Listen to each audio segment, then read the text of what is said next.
భూభారతి జనం సొమ్ము హారతి బండ కింద చేయబడ్డట్టయింది తెలంగాణ పరిస్థితి. రోజుకో సమస్య మోపైతుంది తెలంగాణ నెత్తి మీద. ధరణి పోర్టల్ తీసేసి భూభారతి పోర్టల్ తీసుకొస్తే అది ఉన్న సమస్యలు తీర్చకపోగా కొత్త సమస్యలు తెచ్చిపెట్టింది. ధరణి పోర్టల్లో 20 లక్షల ఎకరాల నిషేధిత భూములుంటే ఇప్పుడు కొత్తగా వచ్చిన భూభారతి పోర్టల్లో 90 లక్షల ఎకరాల నిషేధిత భూములు వచ్చినాయి. ఎట్లా జరిగింది ఇది?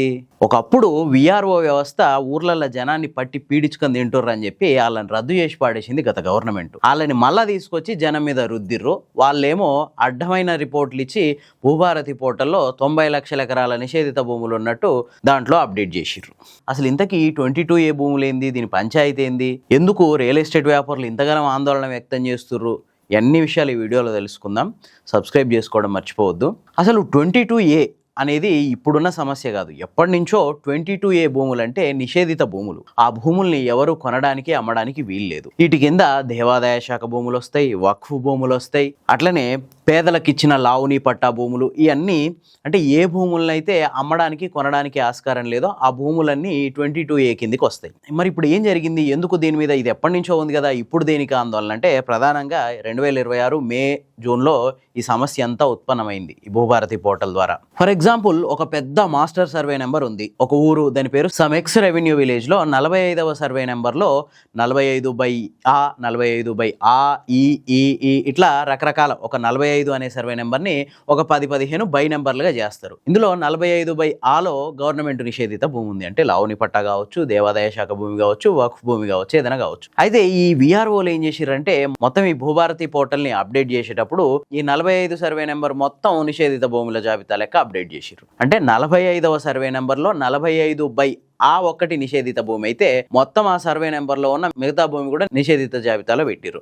మరి దీనివల్ల విఆర్ఓలకు వచ్చిన లాభం ఏంది అంటే అక్కడికే వస్తున్న పాయింట్. ఇప్పుడు ఈ భూములు రిజిస్ట్రేషన్ కావట్లేవు నిషేధిత జాబితాలో పెట్టేసరికి. ఇప్పటి భూములు కాదు, ఎనడో వెనకటి తాతల కాలం నాడు ఉన్న భూములు, నిన్న మొన్నటి దాకా రిజిస్ట్రేషన్లు అయిన భూములు. హైదరాబాద్లో Miyapur, Jubilee hills, Banjara hills, Shaikpet, Kokapet ఇట్లాంటి ఏరియాల్లో ఎప్పుడో 20-30 ఏళ్ల కిందట అద్భుతంగా రిజిస్ట్రేషన్లు అయ్యి అక్కడ పెద్ద పెద్ద అపార్ట్మెంట్లు వెలిసి ఆ అపార్ట్మెంట్లలో 20-30 ఏళ్ల నుంచి జనాలు వండుకుంటూ వాటి మీద బ్యాంకులు లోన్లు ఇచ్చి ఇన్ని జరుగుతున్న చోట్ల కూడా అవి నిషేధిత భూముల జాబితాలోకి వెళ్ళడంతో జనం ఆ ఫ్లాట్లని అమ్మాలన్నా కొనాలన్నా వాటికి ఎన్ఓసీలు కావాల్సి వస్తుంది. ఆ ఎన్ఓసీల కోసం ఎక్కడికి పోవాలి? మళ్ళీ రెవెన్యూ అధికారుల చుట్టూ తిరగాలి. రెవెన్యూ అధికారుల చుట్టూ తిరిగితే ఊకనే చేస్తారు వాళ్ళు పని.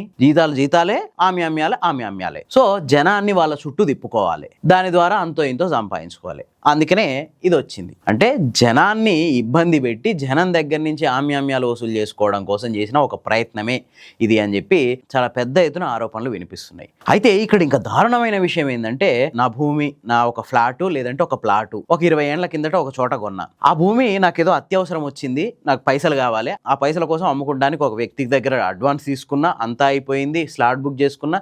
రిజిస్ట్రేషన్ ఆఫీస్కి వెళ్ళిన తర్వాత ఇది 22A జాబితాలో ఉంది, రిజిస్ట్రేషన్ కాదు అని చెప్తున్నారు. అప్పుడు ఏం చేయాలి? నేను లాభోదిభోమని మొత్తుకోవాలి. పోయి రెవెన్యూ అధికారి కాల్లో వెళ్ళబడితే వాడు 5-10 ఇస్తాడు, సమర్పించుకొని రిజిస్ట్రేషన్ చేయించుకోవాలి. ఎందుకంటే నాకున్న ఆపద అట్లాంటిది. దారుణమైన విషయం ఏంటంటే రిజిస్ట్రేషన్ ఆఫీస్ దాకా పోయి సంతకాలకు పోయిన దాకా కూడా ఈ విషయం తెలవట్లేదు. అంటే ఒక 15-20 ఏళ్ల కిందట రిజిస్ట్రేషన్ అయ్యి అంతా పర్ఫెక్ట్ గా ఉన్న భూమి ఎందుకు సడన్ గా నిషేధిత జాబితాలోకి పోయింది? దీని మీద రెవెన్యూ మంత్రి గారు ఒక వివరణ ఇస్తూ ఏమన్నారంటే, మాకేం సంబంధం లేదు, పాత రికార్డులు ఎట్లుందో అట్లనే మేము భూభారతి పోర్టల్లో అప్లోడ్ చేసినామని అంటారు.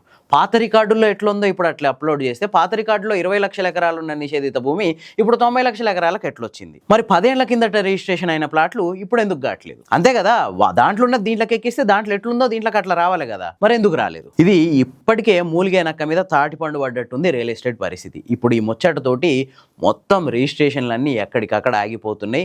మొత్తం ఆగమాగం గందరగోళం కింద ఉంది రిజిస్ట్రేషన్ ఆఫీసులలో. ఇదొక దెబ్బ అయితే ఎవడన్నా ఆపదొచ్చి భూమి అమ్ముకుందాం అనుకున్నటోడికి నరకం కనిపిస్తుంది. సో దీని మీద హైకోర్టు రీసెంట్ గా ఒక చిన్న ఆర్డర్ ఇచ్చింది. అది ఏంటంటే, మొత్తం ఏవైతే ఈ నిషేధిత భూముల కింద చేర్చిర్రో దీని మీద ఎవరైనా కంప్లైంట్ ఇస్తే 45 రోజుల లోపల వాళ్ళు నిజంగా అర్హులైతే దానికి ఎన్ఓసి ఇవ్వాలి అని చెప్పి కోర్టు ఆర్డర్స్ పాస్ చేసింది. అయితే ఇక్కడ సమస్య ఎక్కడ వస్తుందంటే, 45 రోజులు టైము, సరే ఏదో విధంగా 45 రోజులు అడ్జస్ట్ చేసుకుంటే ఇప్పుడు ఈ రెవెన్యూ అధికారులు పుక్కడికి పనిచేస్తారా? అంటే మనకు అధికారితో అవసరం పడితే అధికారి హోదా ఎక్కడికి పెరిగిపోద్దో ఆలోచించండి ఒకసారి. అంటే ఏమి లేదు, ఇదంతా ఈ మొత్తం ఈ 90 లక్షల ఎకరాల నిషేధిత భూముల జాబితా ద్వారా సాధించింది ఏంటంటే గవర్నమెంట్ అధికారులకు లంచాలు ఇచ్చుకునేలా జనాన్ని మోటివేట్ చేయడం.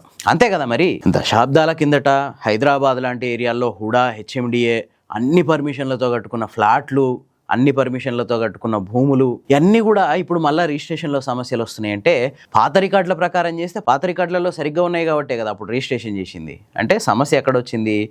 ఈ అప్డేట్ చేసే క్రమంలో వచ్చింది. అంటే ఏదో ఆంజనేయుని చేయబోతే కూతైంది అన్నట్టుంది పరిస్థితి. సరే, ఉన్న ధరణి పోర్టల్లో ఏమైనా సమస్యలు ఉంటే వాటిని పరిష్కరించాల్సింది పోయి మొత్తం దాన్ని తీసేసి భూభారతి అని పేరు మార్చేసి మొత్తం తప్పుల తడకగా అప్డేట్ చేస్తే ముచ్చట ఇట్లనే ఉంటుంది. సామాన్య జనం ఇబ్బంది పడే పరిస్థితి వచ్చింది.